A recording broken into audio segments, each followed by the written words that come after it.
What's up, fellow movie buffs and film connoisseurs? It's your self-proclaimed cinema shogun here, and today has been a busy news day in the Brian Laundrie case. Little interesting tidbits of information are dropping left and right, and just when I thought I had a chance to sit back, relax, and watch some 90 Day Fiancé, bam, and drop some new information. And ladies and gentlemen, this one's going to keep me up tonight, but luckily for y'all, I'm probably going to wait till tomorrow to upload this. But while I'm sitting there relaxing, trying to watch these 90 Day Fiancé couples, the news comes in that a man found a gun in Fort DeSoto Park, around the area where Brian and his parents were camping. And it turns out he was fishing. He's sitting there, he's thinking he's battling a big fish. He's trying to reel it in. He's reeling it in. And just when he pulls it in and thinks it's the catch of the day, turns out it is a grocery bag with a weighted down gun inside of it. Now, the police aren't saying that this is in any way tied to Brian Laundrie, and they're probably not even going to look into it, because this is the Northport Police Department we're talking about.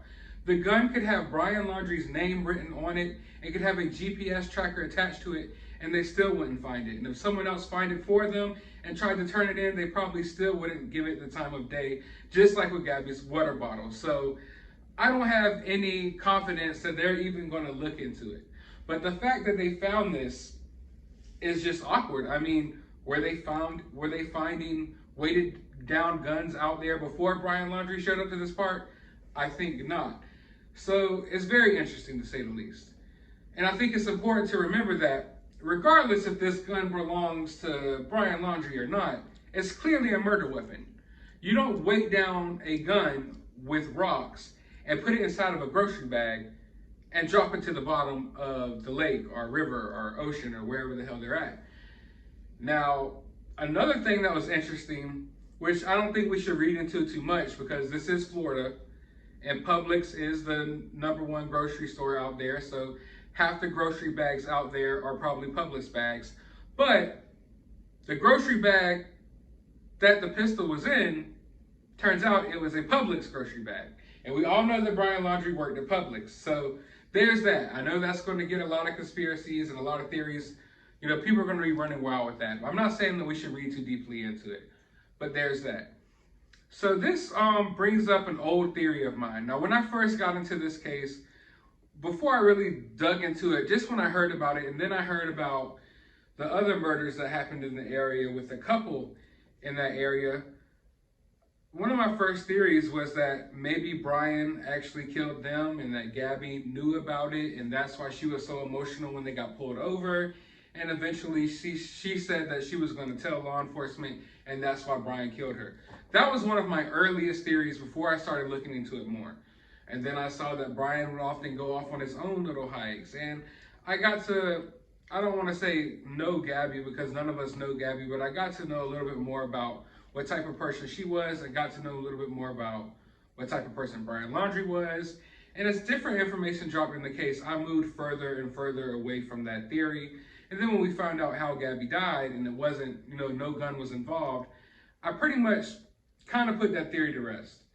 And the more and more we went on, I just pushed that theory to the side. But seeing that there's this gun out here, that brings up that theory back in my mind very strongly, because it's just weird that they found this weighted down gun out there. Now that theory isn't going to go away. Like I said, I've pushed it to the side this whole time. But now one can only wonder, why is there a weighted down gun out here in the Fort DeSoto Park around the area that Brian and his family went? And I would sleep much better tonight if I had the confidence that the police were going to do a thorough investigation into this gun and make sure that it's in no way, shape, or form tied to Brian Laundrie, and make sure that Brian Laundrie is in no way, shape, or form tied to any of the other murders that happened in that area or anything, period. But I don't have that confidence. I've lost all confidence in them, so I highly doubt that they will even look into this that much. I highly doubt that they even care, to be honest with y'all. After seeing what happened with the water bottle earlier, why should I think that they're going to do a thorough investigation to make sure this isn't in Brian Laundrie's? They're obviously trying to rush through this and get it over with so people can move on, because there's been too much attention paid to them lately, and they've been dropping the ball right in front of our eyes over and over again, and they're probably embarrassed. They're ready to get away from this case. So this is just going to be another thing brushed under the rug. But for us, it's going to be another mystery added to this big mystery, added to another bigger mystery.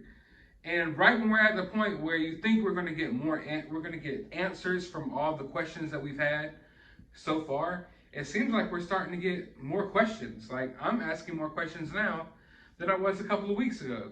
And we're at the point where we know Brian is dead, or is he dead? But we know Brian is dead, and it's like we're getting more questions now. Like, what's in the notebook? What's up with this gun that was all of a sudden found in Fort DeSoto? How the hell did Brian decompose this quickly in 3 weeks? Why was Brian nothing but bones, but no clothes? Where's the clothes? Why is Brian's notebook intact, but Brian's not? It's just all freaking wild. And here's another mystery. Who the hell does this gun belong to? And why was it at Fort DeSoto Park? But I want to know your thoughts about this down in the comments below. While you're down there, hit that thumbs up button, hit that subscribe button, ring that notification bell. A lot of you have been getting problems getting notified about my videos. So go ahead and make sure that you are still, subscribed, and make sure that you do still have the notification bell on. Because YouTube has been unsubscribing people. It's been erasing comments. It's been erasing likes. It's been erasing views. It's been taking people off of the notification list. It's crazy. So make sure of that. Also, go to the description of this video. I have a link to my other channel. Go subscribe over there. I have a link to my Twitter. You can contact me on there. And I will have my cash up there if you would like to support the channel. But as always, find some time out of your day to go watch a movie.